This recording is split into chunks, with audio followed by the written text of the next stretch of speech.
El Señor esté con ustedes. Y con tu espíritu. Proclamación del Santo Evangelio según San Juan. Gloria a ti, Señor. En aquel tiempo, entre los que habían venido a celebrar la fiesta, había algunos griegos. Estos, acercándose a Felipe, el de Betsaida de Galilea, le rogaban: Señor, queremos ver a Jesús. Felipe fue a decírselo a Andrés, y Andrés y Felipe fueron a decírselo a Jesús. Jesús les contestó: ha llegado la hora de que sea glorificado el Hijo del Hombre.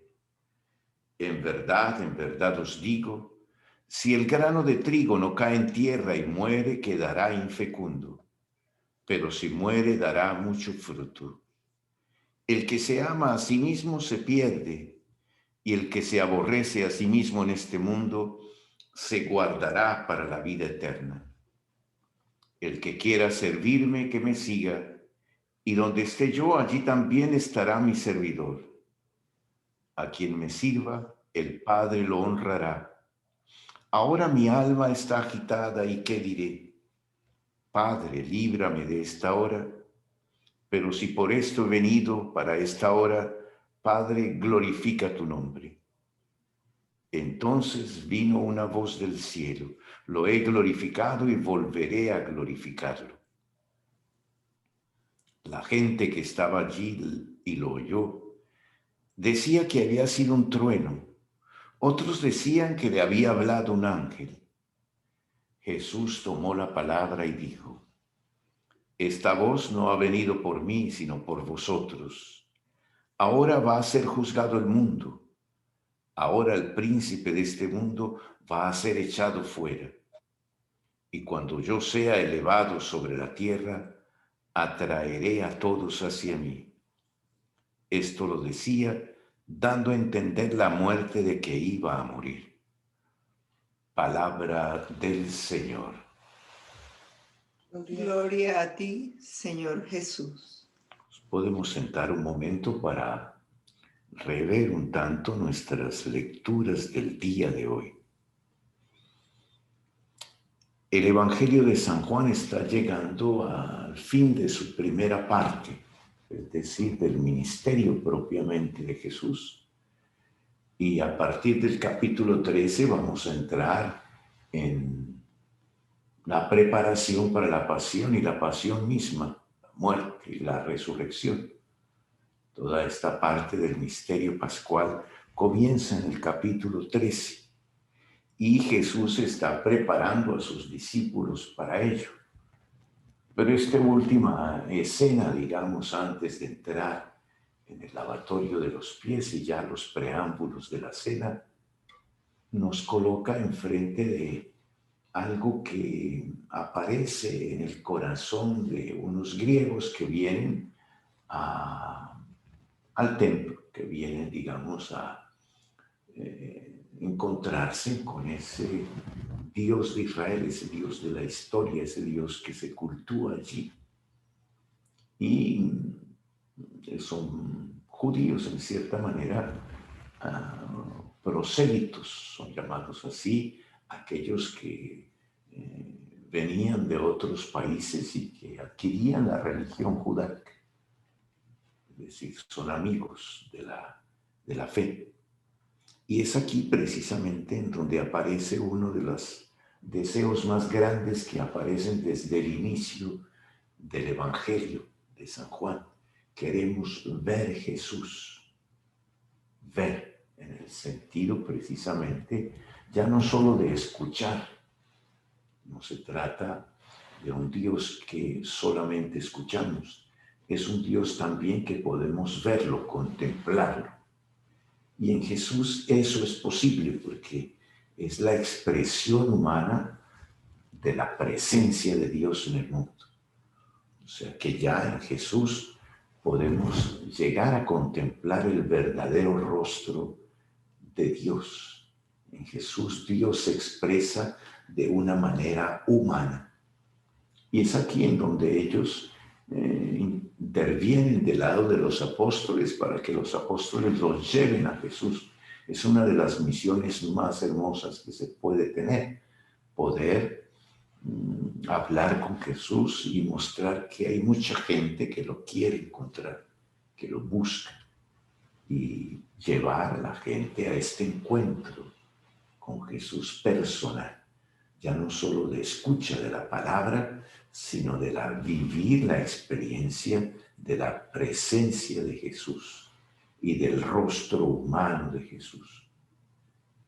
Ver Jesús es algo que todos tenemos que desear en nuestro propio corazón y que en cierta manera toda nuestra humanidad como que anhela poder tener esa experiencia del Dios que asume nuestra condición humana y que se expresa en nuestros gestos humanos. Un Dios que es muy cercano, que es próximo, que se hace nuestro hermano y que asume todas las consecuencias que la humanidad trae.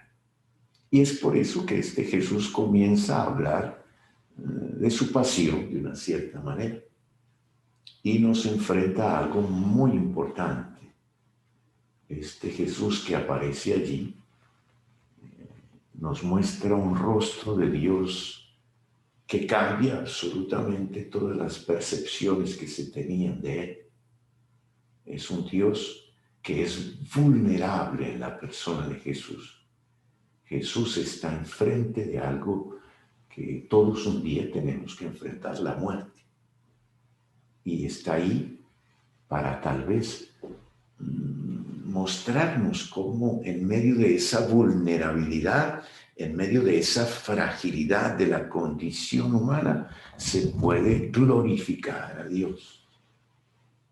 Y es por eso que frente de esta fiesta de la Pascua, él va a hablar de algo muy importante. Es decir, si el grano de trigo no cae en tierra y muere, queda infecundo, queda infecundo. Pero si muere, da mucho fruto.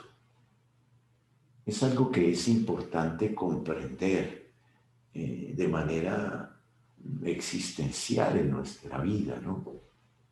Que hay que aprender a morir para aprender a vivir. De una cierta manera, lo que Jesús nos está mostrando es esa relación que Él tiene con Dios, esa relación íntima en la que los une la confianza que puede existir en el amor, confiar en el otro absolutamente. Y este Jesús que va a enfrentar este hecho de la muerte, de la condición humana, de la fragilidad, de la vulnerabilidad, coloca toda su confianza en aquel que lo ama y que quiere expresar de esta manera el amor por los hombres, en el dar la vida, entregarla y entregarla en un acto de amor sin medida. Y este acto de amor está bien reflejado en esta frase que aparece allí. Si el grano de trigo no muere y cae en tierra, no da fruto, es infecundo. Pero si muere, da mucho fruto, mucho fruto. Es ahí en donde el rostro de Dios aparece claramente como el rostro del amor, el rostro de la confianza. Es tan bonito ver cómo la vida viene al mundo, cómo la vida se nos da. Y es prácticamente una vida que se entrega en las manos de alguien que la ama y que se confía totalmente en ellos. Es por eso impresionante tener un niño en los brazos, porque en cierta manera es la plena confianza de la vida en aquella que bate su corazón junto al suyo. no hay razón. Hay una plena confianza en los brazos del amor. Y es ahí precisamente en donde tendremos que descubrir ese amor grandioso de Dios para confiarnos completamente a Él, en un don absoluto de sí mismo. Sí, la tendencia nuestra es asegurar, a guardar, a poseer, a tentar como encerrarnos en una especie de bola de cristal en la que tal vez podamos conservar absolutamente todo. Aquí se trata más bien de vivir esa experiencia del amor en la que somos capaces de confiarnos a alguien y entregarnos en las manos de alguien. Es decir, morir de una cierta manera a nosotros mismos para que la vida se produzca. Eso es lo que acontece en el seno de una familia. Se necesitan dos para dar a luz la vida. Se necesita dos que confíen el uno en el otro y produzcan ese amor que puede hacer nacer la vida y que puede hacer que la vida llegue con la confianza de que existe ese amor incondicional, ese amor en que somos capaces de desprendernos de nosotros mismos para entregar la vida a alguien y morir porque esa vida llegue también a su plenitud y continúe de una cierta manera la nuestra. Si el grano de trigo no cae en tierra y muere, queda infecundo. La infecundidad, la esterilidad viene de allí, de la incapacidad de amar y de darse completamente a alguien y de confiar a alguien en el mundo. Solamente así la vida puede llegar. En medio del egoísmo, en medio de la autosuficiencia, siempre la vida encontrará una de las barreras más difíciles a superar. Y aquí el Cristo nos enfrenta como eso. El amor de Dios es tal que asume nuestra fragilidad humana, se confía en las manos de los hombres, se entrega absolutamente en las manos de los hombres. Y esto que acontece en la pasión es ver a un Jesús completamente entregado en nuestras manos, a nuestros juicios, a nuestra manera de enfrentar, digamos, el amor, a nuestra manera también de encontrarnos enfrente de esta vulnerabilidad y en el ser capaz de reconocer en ella la grandiosidad de la vida. Es por esto que es difícil ese evangelio que estamos presentando, ¿no? El que se ama a sí mismo se pierde y el que se aborrece a sí mismo en este mundo se guardará para la vida eterna. Se aborrece más en el sentido de renunciar a sí mismo y dar la vida a alguien que no puede tal vez responderme, pagarme, retribuirme. Sí, recibimos cierta retribución de la vida que viene, pero no puede completamente pagar ese don de la vida que yo estoy realizando, porque es un acto de amor. Querer comprar el amor es algo que nos hace quedar como ignorantes, como necios de una cierta manera. Querer comprar el amor como si el amor se comprara. El amor se recibe, el amor se da.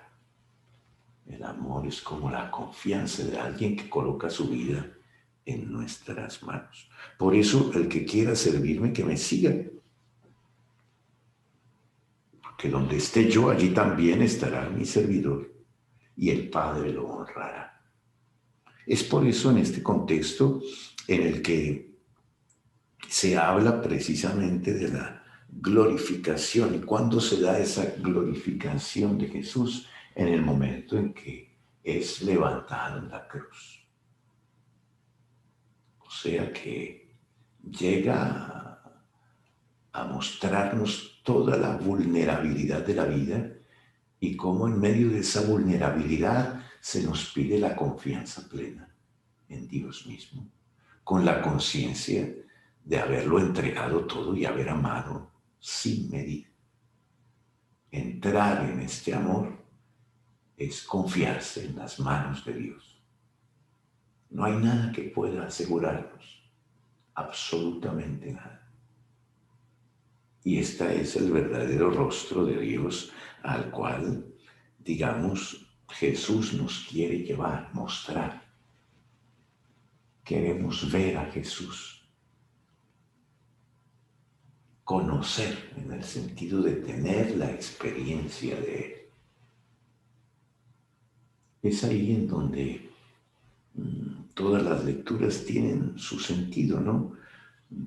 Es esa relación la que hace que se escriba en el corazón. Es lo que pondré mi ley en su interior y la escribiré en sus corazones, y yo seré su Dios y ellos serán para mí mi pueblo, mi pueblo. Dios es alguien que entra al corazón para establecer una relación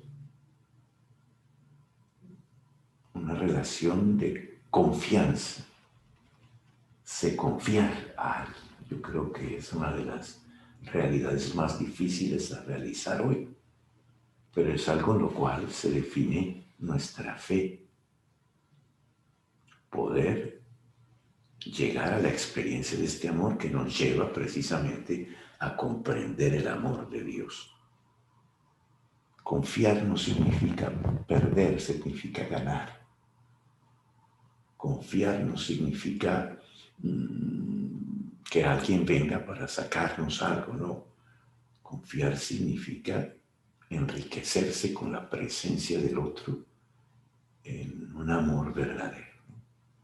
Lógico que no se trata de dejarse manipular ni utilizar, pero se trata de vivir esa experiencia de alguien que es capaz de luchar por llegar a vivir esa experiencia del amor que salva al otro y que me salva a mí mismo, ¿no?